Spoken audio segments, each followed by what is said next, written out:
Ito po yung JDS Hotel. Ito yung Bianes sa may West Hospital Ismin. Tapos may church dito, Mindoro Christian Fellowship. Dito yung seminar pala.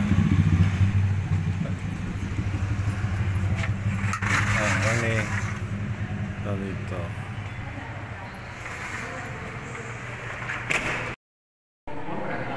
Dati po, hospital ng section 8 ng Hospital ng Mindoro.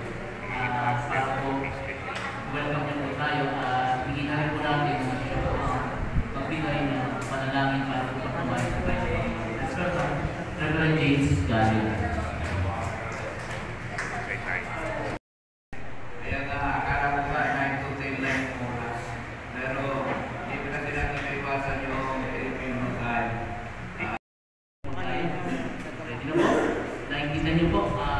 Discussion po muna, walang po mag-interrupt ng question, patapusin po natin. Kaya sila po ito yung sasabihin niya. Then, magbibigay po tayo ng panahon para sa ignorant question. Pastor James, na pinagbigyan po tayo. And also sa bawat isa po sa inyo, magandang umaga. And gusto ko po magpa-umanhin. Dahil nag-travel ako, alas 8 pa kagabi, mula Cavite. Pagdating ko po kanina, alas 6, dumapa ako sa hilig-higaan sa kawa, nakatulog po ako. Kung hindi ko pa po narinig yung pagtawag ni Pastor Mike, siguro tuloy-tuloy pa yung aking tulog. At saka po nag-run out. Talagang pinag-adya ko na magising ako. Kasi yung pala, nandito na po kayo nag-aantay. So sige po, gusto ko lang po malaman before ako mag-start, kung sino pa dito ang mga empleyado. Kung okay lang po, pakitaas po mga kamay, mga empleyado. Ayan. Kung may mga business, mga nagninegosyo. Ayan. Okay, so po. Ayan. Galing. Marami po talaga na nasa business. Ayan, congratulations actually sa mga nagni-business. Ito po, si Project po. Wala pa po. Sige, so, timing po talaga pala yung pagpunta ko dito. Actually, ang Project po po yun, nagamit na siya halos po paano kasi may massive expansion po kami. Dati, narinig lang po ito sa Visayas at Mindanao. Then, nung eventually, this year lang, napagkasunduan po ng pamumuan na palagagamin na rin po sa Luzon. So, tingnan po nila ako, talagang, although dati ako member, 2020 pa, pero hindi ako gano'ng kumikilos. More on product movement lang po. Yung business side lang ang iniintindi ko po. Hindi pa ako yung nandun sa nag-i-invite ng mga tao. Halos di ko po yung ginagawa. Ngayon po, bukod po sa pagiging area director for the entire province of Cavite, isa din po ako sa facilitator ng expansion. So, yun po yung isang, before ako mag-start sa discussion ng aming slides, yun yung isang invitation na gusto ko mong i-extend sa inyo. Marami pa pong open na mga position kay Project Hope. The moment nag-join kayo, ma-process lang namin ang inyong mga documents, ang inyong mga compliance, di ba, kung ano yung mga nare-require namin, na madadali lang naman po. Pag na-process nyo yun, ma-appoint agad kayo as leader sa mga area na may mga available pa. Ano po yung kagandahan nun? Pag kayo po na-appoint bilang leader, sabihin natin ang maging position po ninyo ay municipal manager. Pag kayo po na-appoint as municipal manager, di ba, yung sabihin, mahawakan nyo lang, kayo yung mag-lead entire municipality. Hindi nyo po kailangan kayo yung magbenta. Ang kailangan lang, kayo yung mag-monitor ng mga tao. And, pag ganun po, paano na kayo may monthly salary? Kasi whatever will be the sales, entire sales of that area na hawak nyo, bibigyan po kayo nun kada buwan ng 2% ni Project Hope. Lang muna. Kaya palaki ng palaki, magsi-6 figures na yun siya. Yung po ha? So, to start with, si Project Hope po ay isa siyang NGO na organization. Ang kagandahan lang, supported tayo ng government natin. So yung WHO stands for Honest Opportunities for Philippine Entrepreneurs. Pag sinabi po mga entrepreneurs, ano yung pagkakaisip po natin? Business. Opo, di ba? Mga negosyante. So yun yung i-build ni Project Co. Mga negosyante, mga businessman. Yun yung i-build natin. Sige po, next slide. Social enterprise. So, pag sinabi pong social enterprise, ano po siya? Para siyang foundation. Kaya lang, pag sinabi foundation naman, hindi siya nakakapag-negosyo. Di ba po? Kung mas pamilyar tayo pag sinabi foundation, tama? Pag social enterprise, alam ko, mostly hindi natin naiintindihan pa yun. Tama po ba? Ayun. So, isa siya pong klase ng group of negosyante, group of businessmen na nag-organize ng grupo para mag-conduct ng business. Next slide po. Tapos, tayo po ay supported ng Presidential Commission for the Urban Poor. Meron na po ba dito? Nakapanood ng mga video? Meron na po. Ayan, sige po. Yan. At least napanood nyo na po, no? Napanood nyo po yung part na ini-endorse tayo ng mga political leaders natin. Ako, yung, ano na po mismo sa video, 3 minutes lang po yun. Makikita po doon na nagsasalita si Vice President Sara Duterte, ini-endorse tayo. Meron din po tayong letter from Malacanang. Meron po tayong letter sa mga president ng Philippine Councilors League. Yan, may mga ano po tayong mga enforcement. Dahil po, isa tayong social enterprise na with charity. So, ayan po. Yan yung sabihin ng social enterprise. Part nagbi-business, then part doing charity. So, ibig sabihin, hindi lang po tayo yung kita lang ng kita. Aasenso, mga sarili natin, palalaguin natin. Hindi po gano'n si Project Co. Si Project Co ay social obligation na tumulong sa mga kababayan natin, mga less fortunate na kababayan natin. So, how would you feel kung kayo po naging partner ng isang organization na pakikitain kayo, kikita tayo, syempre po, di ba, partner yun eh, if you will be doing business, parang kalokohan naman po kung hindi tayo kikita, tama po? Mag-aabi po ba kayo na mawawalan tayo ng gana, di ba? Kung wala tayong kikitain man lang, hindi mababago buhay natin. Along with the process of enriching ourselves, yung pinayayaman natin ang sarili natin, mga pamilya natin, mahal natin sa buhay, kasama yung pagtulong sa ibang tao. Maganda po ba yun? Yan po si Project Co. Sa mga opportunity. Yung tipong, andyan na si Judith, stress na, di ba? Pag narinig na nila, uy, eto na naman si Meralco, gusto nang magtago. Sabihin mo, nandito si Mama, di ba? Pero nandun lang pala sa sala, biglang tatago sa kwarto. Ikaw na muna nakamakiusap, sabihin mo na muna tayo putulan, dahil mag-i-exam po kayo. Pamilyar po sa inyo yung mga ganong senaryo? I hope po na hindi natin nararanasan. Pero ako po, ang dami ko na mong nakilala na nangyayari sa kanila yan. At mayroon pa po ako, ang pinakamasakit sa lahat. Alas 12 na ng tanghali, ang nanay, nagkakagilak pa na, ipagbibili ng sasayin. May mga narinig po kayong ganyan na sitwasyon ng mga kababayan natin? Di ba po, napakasarap sa puso na maging parte tayo ng buhay nila ng pagbabago. Yung hindi na nila mararanasan yung ganong pangyayari. Yan po si Project Co. It is our advocacy. Sige po, next slide po yan. Sige, ano na lang po. Next po na lang. Ayan.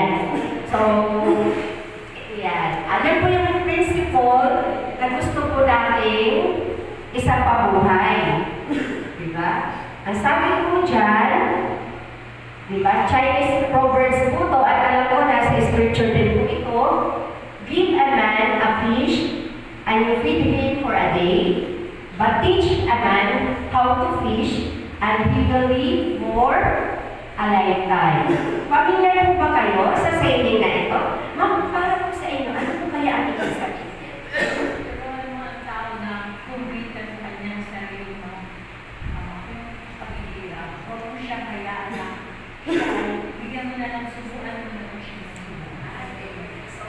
Thank you po. Tamang-tama po talaga. Eksakto po yun. So, ito po yung principle na sinusundan natin. Si Project Hope po, we have in advance. Kasi, ang isang social enterprise, kaya nasabi ko kanina, para siyang foundation, mayroon po yan mga benefactors. Meron siya nag-donate. May mga nagbibigay sa kanya ng pera para mga donations, mga grants. So, we have enough resources. Pero, hindi po ginawa ni Project Hope na pakilahin namin kayo, bibigyan namin kayo ng ito sa 5,000. Sige, lumaon na kayo, di ba? Bahala na kayo kung anong gawin nyo sa 5,000. Hindi po namin ginawa. Bakit? Because of that principle. Single rod. Pag-inuit. Ayan po. Kinukorelate ko po ha. Kasi kung tayo po mamimingwit, gamit ang minista, gamit ang bingwit, ilan lang ang maghuli natin? Kada isang habis. Isa o maaari magdalawa by chance. Tama po? Isa o dalawang isda. Pero, kung ang inihabis po natin, lagwa, tingin nyo po, ano mangyayari? Maraming isda agad ang mahuhuli. So, sino po ang matalino sa dalawang mangingisda na ito? Yung gumagamit ng iron rod, yung pamingwit, o itong gumagamit ng lambat? Pastor, naglalambat po, tama. Kasi, sabihin natin, napakasawing pala niya na mahuhuli niya lang ay isa lang. Di ba? Paano napakalayo yung senaryo? Ang mga isda po ay tinatawag yan school of fish. Diba? Parang ganito, kakaklase. Nasa isang grupo yan sila. Lalo ka po kung yung lubog ang buwan, yung maliit, diba? Yan, sama-sama yan sila. Paghagis mo ng lambak mo, let's kuha mo yung isang grupo na yun. Ang principle o business model na sinusundan po ni Project Hope ay the law of franchising at saka the law of leverage. Kasi ito po yung gusto ko po yung i-highlight din. Siguro na nag-iisip nyo ngayon, pero kung ba dito nag-iisip, networking ang tatang pinasok namin, ano ba naman po? Yan ay yung mga ng networking. Pero po dito, nag-iisip na networking po ito. Sige po ha, as early as now, i-correct ko na lang po. Si Project Hope ay hindi po networking. Ayan. Pero, may mga business model tayo ng mga kababayan natin na ang kikita lang, hindi po mga nauna, yung mga nahuli, kawawa. Di ba po? Dito, kaya nauna ka po, kaya nahuli ka, basta masipag ka, kikita ka pa din. So, yun po yun. Dito sinabi ko kanina, franchising. Pamilya po kayo kay McDonald's, kay Jollibee, Makinasal, Chowking, pamilyar? Opo. Update po kayo sa akin na itong mga establishment nito, ang kinikita niyan ay mga dollars. Diba? Mga ano na siya. Kasi pati na sa ibang bansa, meron na sila. In fact, hindi na basta dollars. Multi-million dollars. Diba? Kung dito naman sa atin, limpak-limpak na pera na ang iniipang sa namin. Tama po? Bakit? Kasi ang ginamit po nila na business model ay franchising. Sample ko po, kita na po ninyo kita. Opo, sabihin mo no, si Tita Beth, pero mukhang halos nakaanuan ko lang po si Tita. Ayan, talaga ka-start. Sige po.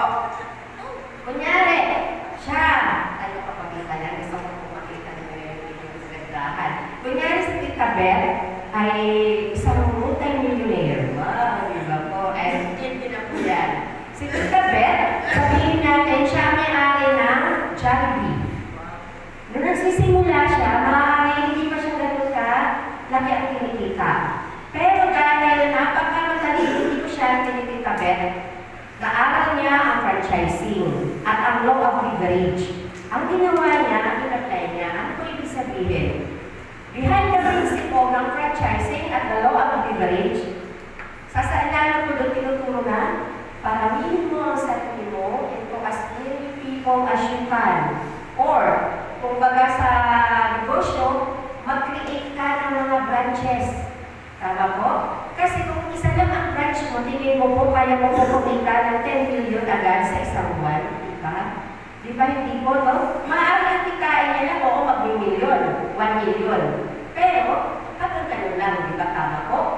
Pero kung nakuha niya po as franchisor, si tita, then another, nakakreate siya ng more than thousands ng mga branches. Tingin niyo po, magiging posible na ang sales ng 10 million, 50 million a month? Bakit po?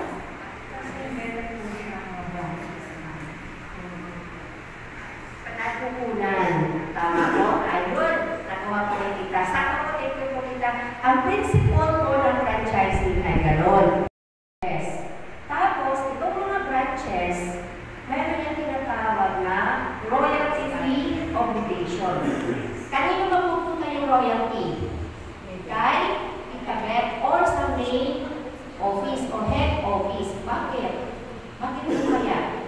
Kasi kung wala siya, wala din po kayo, di ba? Kung wala sa kanyang creative ideas, di ba? Magmalikot na isipan, bilang isang negosyante. Hindi niya yan ipuput up ng mga branches. Hindi kayo magkakaroon ng chance na kumita rin ng milyon. Tama? And usually, sa world of franchising, ang percentage na kinukuha or na pagkakasunduan, mga 25% to 35%, ibibigay ng franchisor papunta lang sa head office. Ito po ang good news kay Project Hope. Si Project Hope, ang ating pong na-implement na royalty fee ay only 10%. Yan. At doon po tayo ngayon makukonect. Doon tayo magkakaroon ng chance na kumita. Ito po, sample po yan ng McDonald's. Gaya kanina, si McDonald's ay kagaya din po nila Jollibee na world of franchising din ang sinusunod at law of leverage. Ngayon po, ang branches all over the world ni McDonald's, 44,000. So, 44,000 branches. Dati, diba? Hihingi kami McDonald's. Magkano? Sa buwan. Multi-million. Actually, nagbibillion na po. Bakit? Kaya ba naman isang branch, diba? Meron siyang sabihin natin na, sabihin na natin, 10% royalty fee. Ang laki nun, 44,000, ano, diba? So, yan. Gaya natin concept na Jollibee, na mga inasal, McDonald's, nag-create po kami ng mga branches. Yan. Pero instead ng mga physical store, ang kini-create namin, tayo po. Diba? Nag-i-invite kami ng mga members. So, tuturuan namin ko yung mga members, magkaroon din ng income. Ang tawag po ngayon sa position na i-create namin ay fund administrator. Ayan. Kuya, pwede sa slide po. Ayan, yan. So, bilang fund administrator, tutulungan namin kayo na magkaroon kayo ng income. Excited po ba kayo? Yes. Excited? Yes. Ayan. Kung sabihin ko po na pwede kayong kumita na 5,000 a month, masaya na po kayo? Yes. Di ba, no? Diba naman yan, pinatag kami ng pagkakagagawin, antay kami, ang init-init, 5,000 lang pala ilatagdag na income. Diba? Walang kwenta naman kung si Ma'am Army, 5,000 lang ibibigay sa amin. Pero kung sabihin kung kaya natin ngayong pakitain ng more than 50,000 a month, pwede ka? Yes. Pwede na, diba? Ayan. Yan po ang gusto kong i-share sa inyo ngayong opportunity. Actually, hindi lang po 50,000. Ang 6 figures na income ang galing gawin. Sundan lang po natin ang ituturo namin sa sistema at talaga po kikita kayo.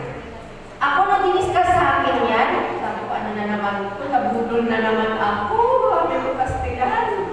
Ito na naman, kasi networker po ako. Pero nasunog na sa networking dahil ako lang lagi ang nabibiktima.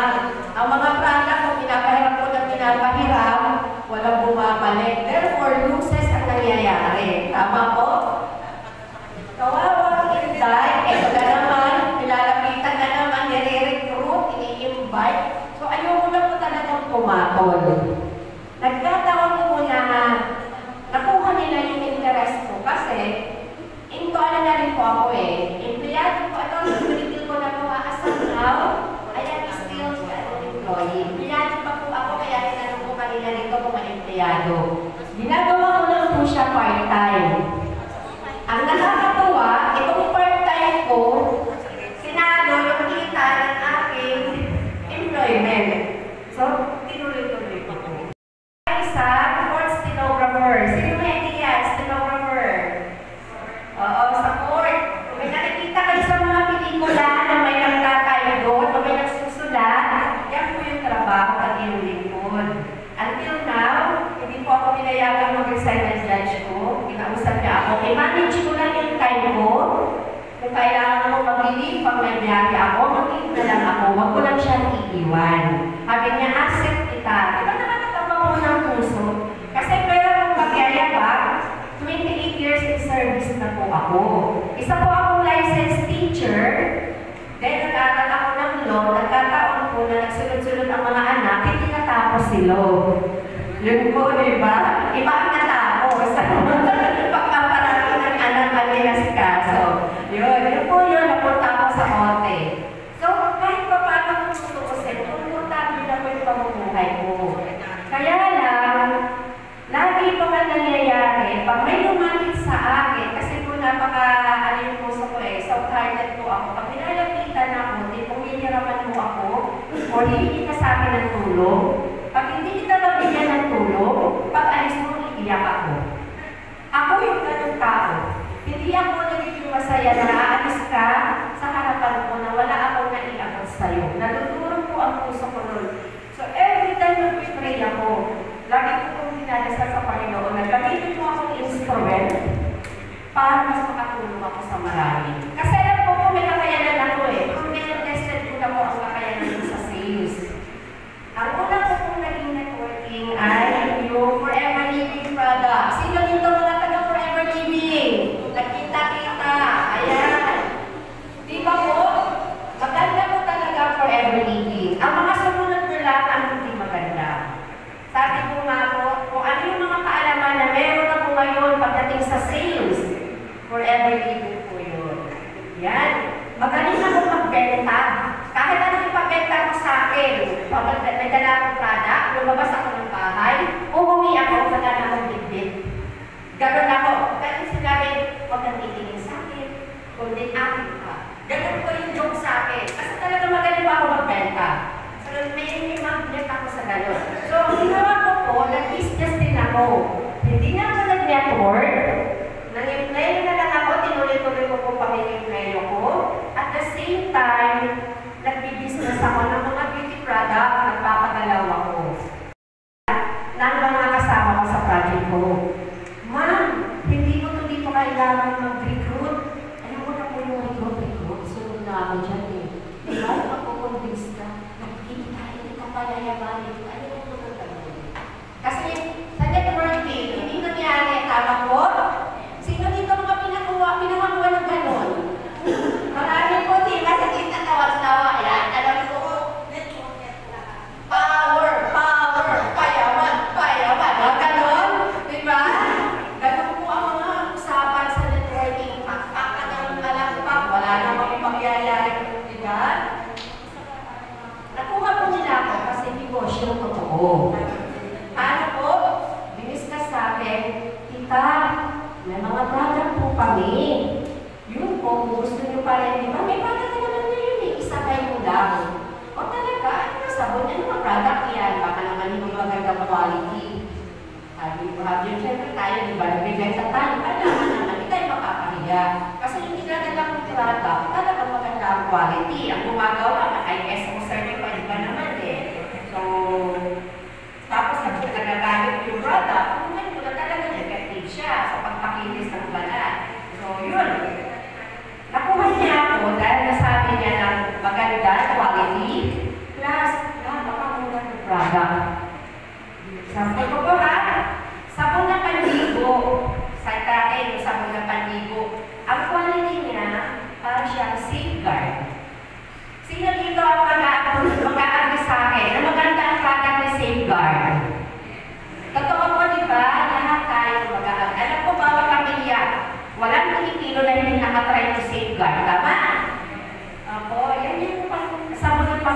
kuya si safeguard.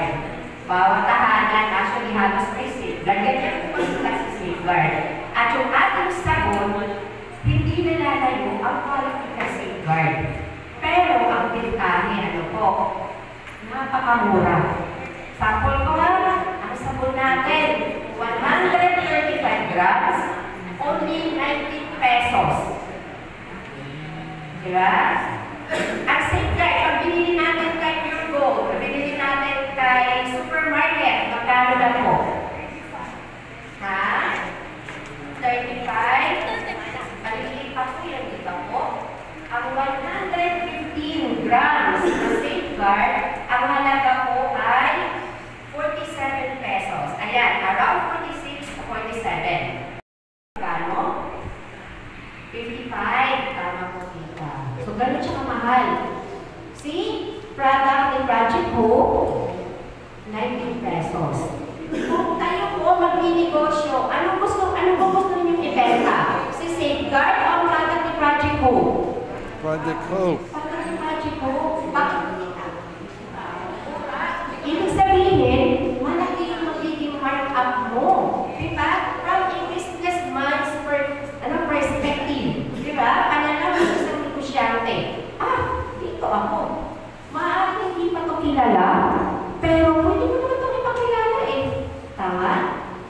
At tutubo ako dito ng malaki.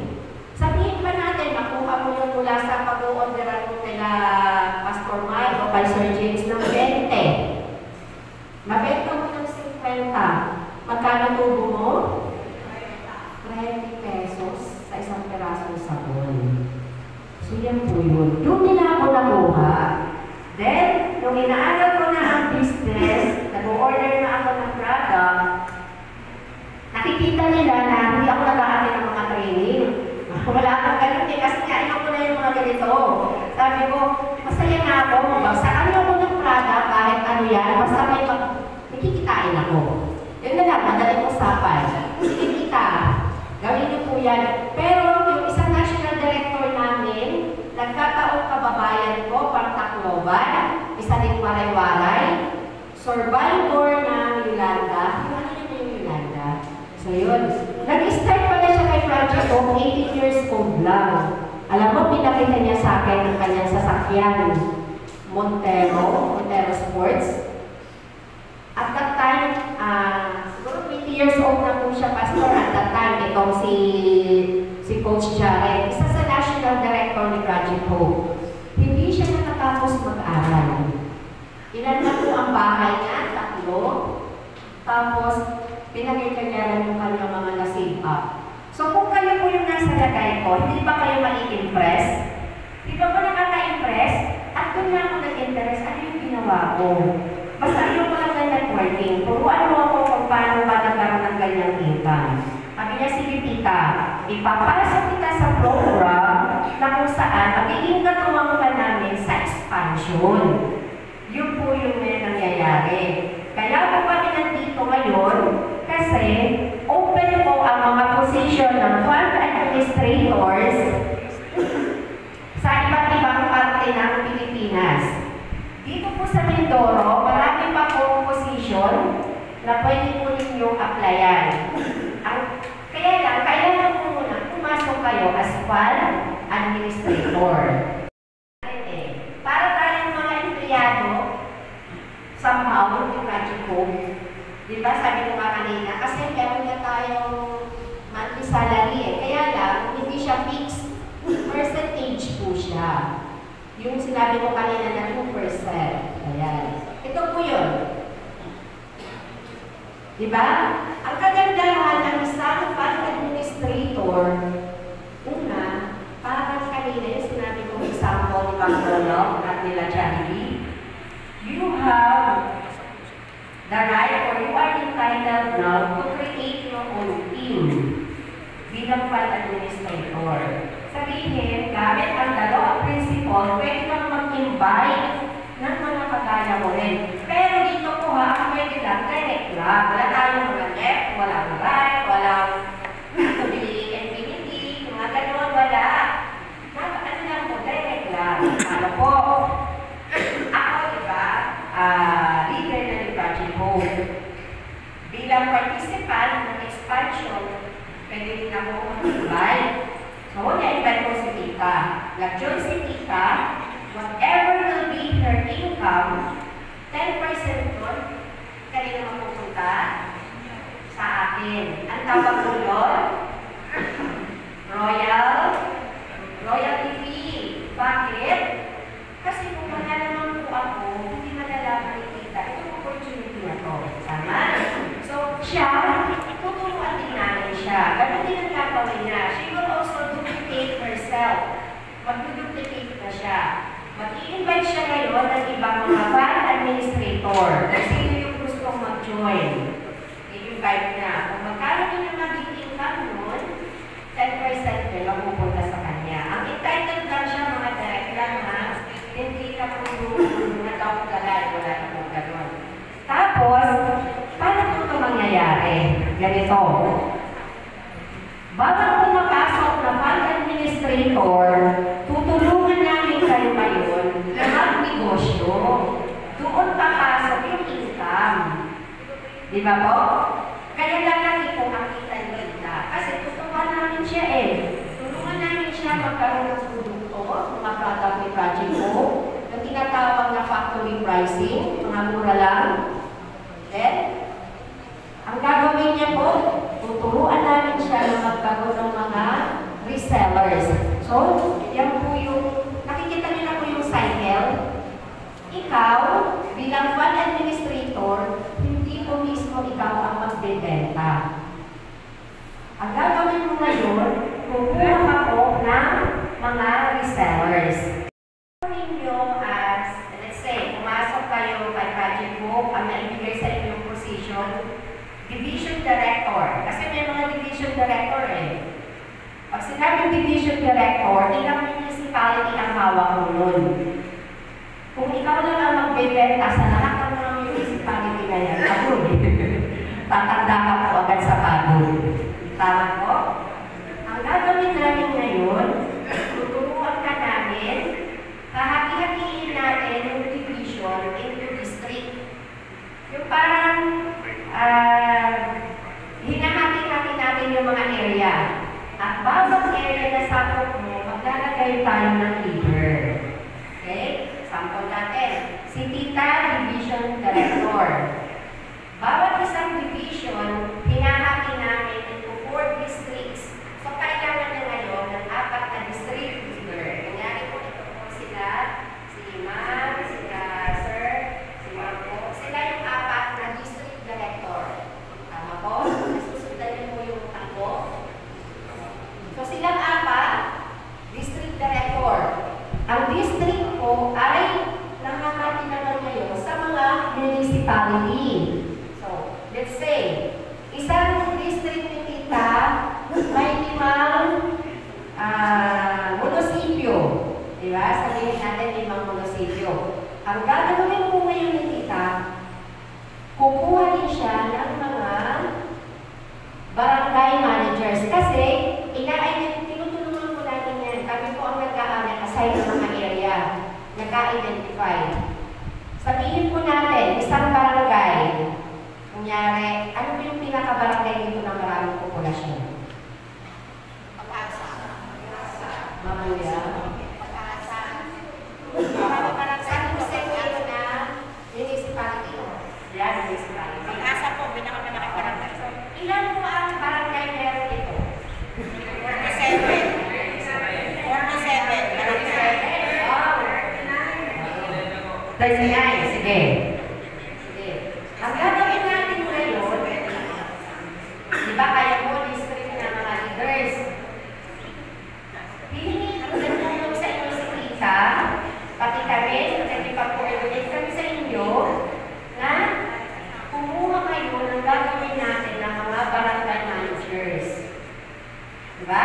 So, kung 39 barangay ang San Jose, ilan na kailangan natin barangay managers? 39. Or pwede din naman kung mahirapan tayo. 37 po ang barangay ng San Jose.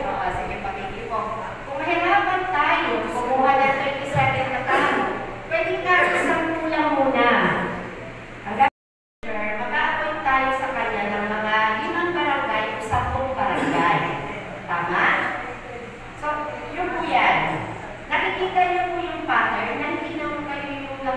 isa ang gagalaw dito. May sistema po si Project Hope. Ito yung sistema. Pinahati-hati natin ang trabaho. Ngayon, ano naman ang role ni Barangay Manager? Si Barangay Manager, together po ninyo, kayo magkakatulong na kayo, magkakasama-sama, kayo ngayon ang kukuha ng mga resellers. Saan mo nagaling ang mga resellers? Galing po sa barangay. Yan na yung mga kababayan natin na sinasabi mo kanina ng mga less fortunate. Tama po? Wala silang lalabas kahit magkano sa pagpaparehistro. Pwede nga sila makapag-start, walang kapital.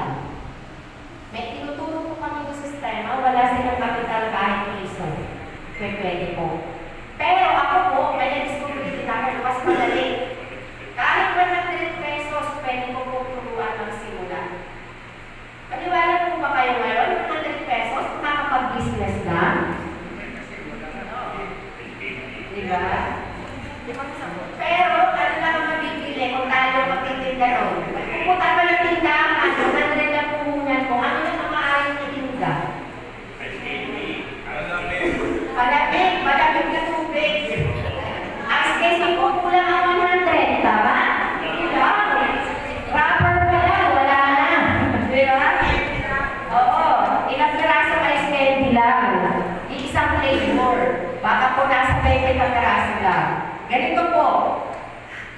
Di ba ang product natin mura? Ang halagang 100, ilang sabon na ang mabili mo? Pwede na makukuha. Lima. Diba? May mga resellers po ako nag-start talaga sa 100. Tinuruan ko sila. Kung magkano ang kitain nyo ngayon, magmumunan pang bigay kay Charlie. Mayaman ka sa Charlie, mo muna talaga ng kayamanan. Sarili mo ang kayamanin mo. Anong gagawin? Yung tubo mo na 150 sa limang sabon. Di ba 30 ang bawat isa? 30 times 5. Magkano? 150. May puhunan ka kahapon na 100. 100 plus 150. Magkano na puhunan mo doon? 250 na. Dumami na yung sabon na may bibenta mo. Tama din ba po?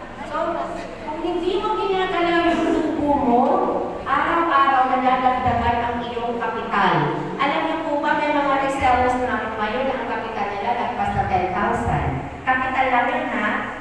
Ano ba kung magiging mo? Makakabili ka na ng dishwashing liquid. Malaki po ba ang market ng dishwashing liquid? Yes. Malaki, napakalaki. Bawat pamilyang Pilipino gumagamit ba ng sabong panghugas? Yes. Umaga, tanghali, gabi, merienda, naghuhugas siya ng mga plato. Tama? Ano ginagamit? Dishwashing liquid. Magsipan ka lang, yayaman ka ng dahil sa dishwashing liquid. Bakit? Ang dishwashing liquid natin, 1 liter, only 11 pesos. Saan kayo? Diba? Ibenta nyo ngayon, yung dishwashing liquid na binili nyo sa murang halaga, ibenta nyo ng 40. Kasi ang 1 liter ngayon sa market, nagpa-50 na. Diba? Gusto nyo po yun? Diba? Wala po ako sinabi kanina na ikaw, tita, magbenta ka. Magbenta po ka, gamit ka namin yung pera. Diba? Ang i-discuss ko sa inyo, you will be our leaders. Kayo ang magbabantay, mag-monitor sa ating mga reseller. Halimbawa, kayo po ang nakakuha ng mga barangay manager. Kayo po yung kunyari, nasa district kayo, tama po. Ang district leaders kayo. I-monitor nyo ngayon ang mga barangay manager na magsabit sa inyo ng report kung kumusta ang activities nitong aking mga resellers. Kasi kailangan, nagsasabit tayo ng report kanina kay PICAP, diba? Yung Presidential Commission for the Urban Poor. Kung tama po ba o totoo po ba na meron tayong mga kababayan na napapakita natin na kahit man lang 5,000 to 10,000 a month. Diba? Nag-start na walang kapital, pero after several days o months, kumikita na ng 10,000. May tulong na po ba sa isang pamilyang Pilipino ang 10,000 kita? Diba? Makakabili na po ng isang sakong bigas, tama?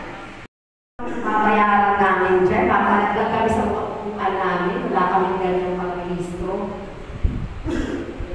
Okay, ganito po. Kung kayo po mag-join as fund administrator, ang kakailanganin ko po sa inyo ay magpalista at eventually, dapat manood yung video na sinasabi ko kanina kasi isa yun sa requirement. Pangalawa, dapat mag-attend kayo ng orientation. Kahit isang beses lang. Yung orientation namin ngayon, via Zoom. So, bibigyan kayo ng link. Sabi natin yung link ni Pastor Mike para makapasok kayo dun sa aming orientation. Kasi mga isang oras lang po yun. Pero doon mag-i-start na bago yung ating buhay. Additional income. Tapos, after nun, pag decided na kayo, kailangan nyo na ngayon mag-register. Ang registration po ng isang fund administrator ay 1,000 pesos. Ano po yun? Para saan? Para po magkaroon kayo ng e-negosyo card. Para ng e-negosyo card, para ano siya eh. Kumbaga sa ano, SM Advantage, parang gano'n. Pero ito po, ang lagi ng tulong kung talagang gusto kong ipag-negosyo. Bakit?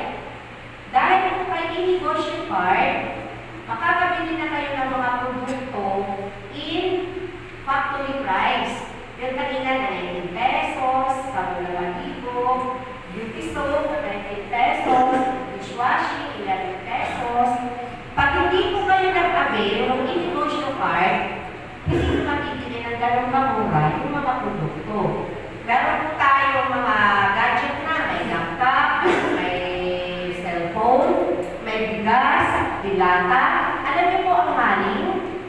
Yung malaki po pinakamalaki na maling. Mabibili nyo lang yung kay project po, mga around 88 pesos. Eh diba, kung sa tindahan yung pabibili, yung maling na malaki, that's already 126 pesos. Diba? 130. Eh kung kayo po negosyante na naka-join kay project po, pwede kayong bumili ng maraming maling at isupply mo ngayon sa mga tindahan. What if, kagaya ko rin mangyari sa inyo, may makuha kayong mga barangay. Ako actually, nung nagsisimula ako, wala akong mga reseller. Kaya po ako lumaki, may nakuha po ako mga barangay. Na hanggang interes yung mismong kapitan, sige man, gusto niya yan ako na bahala dito magpagalaw niyan. Basta papayagan mo ako mag-mark up, kahit ako 10 piso. Nag-order sila sa akin ng sabon, 50 boxes. So, di ba po? Basta ko sa kanila, sila nang bahala mag-mark up sa mga constituents nila. Yun na po yun. Ang mga tindahan, doon sa area nila, sa barangay, di ba nagtitinda ng bigas? Sila doon yung nagsusupply, si Kapitan na po. Dito siya po si Kapitan. Ilan po na po akong barangay na gano'n. So yun, pwede po yun makuha. Yung mga constituents nila, sila na din yung mga magiging resellers ninyo. Tayo lang po fund administrator. Bakit?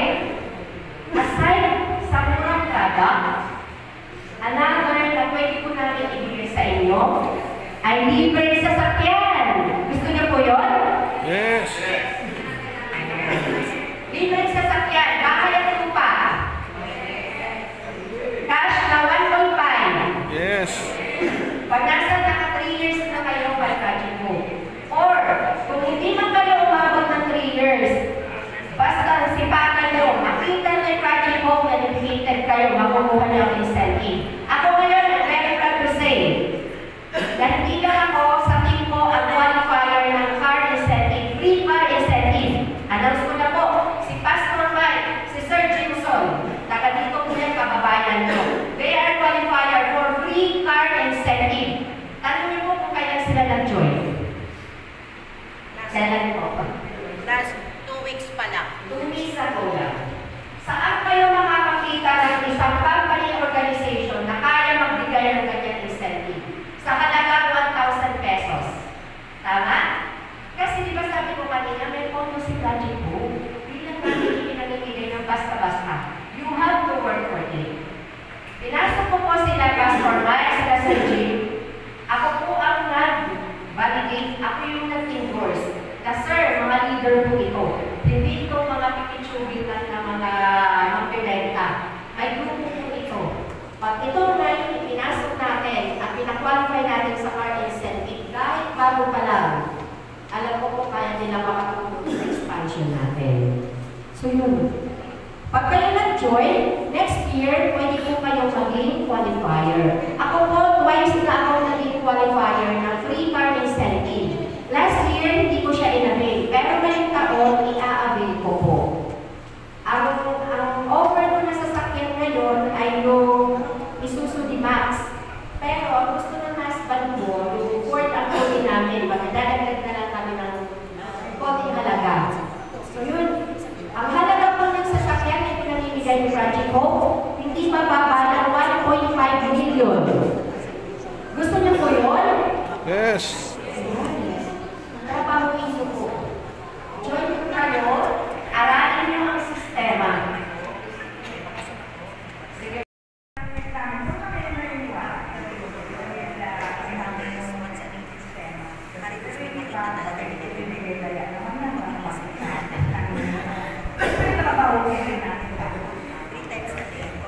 Sita, kung naikwento po sa inyo, ito ngayon ay halimbawa, may 2 tao na nagkwento sa inyo.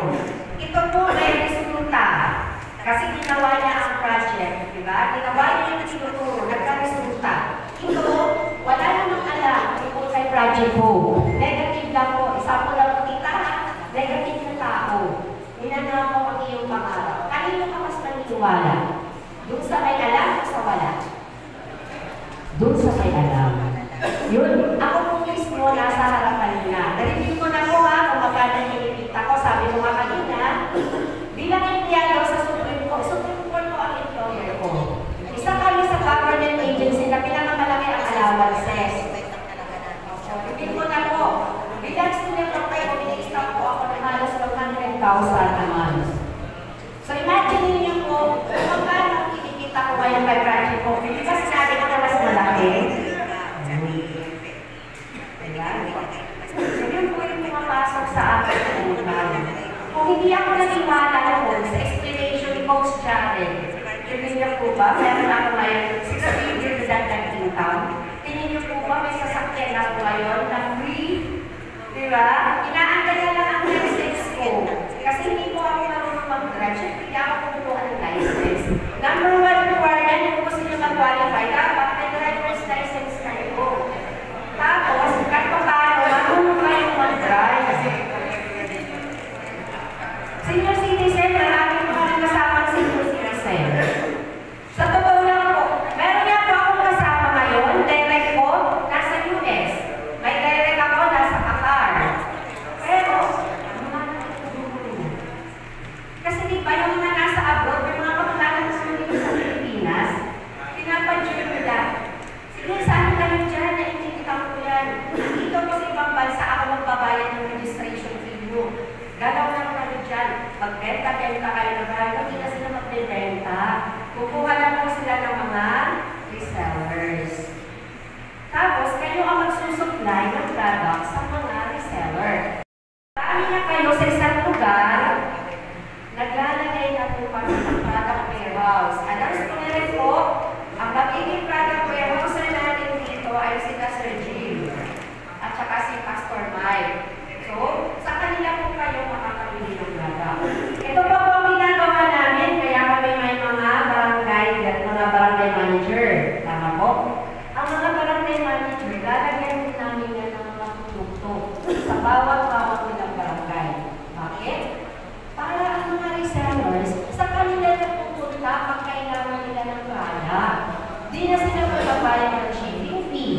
Di na sila magbabayad ng pamasahe. Tapos, meron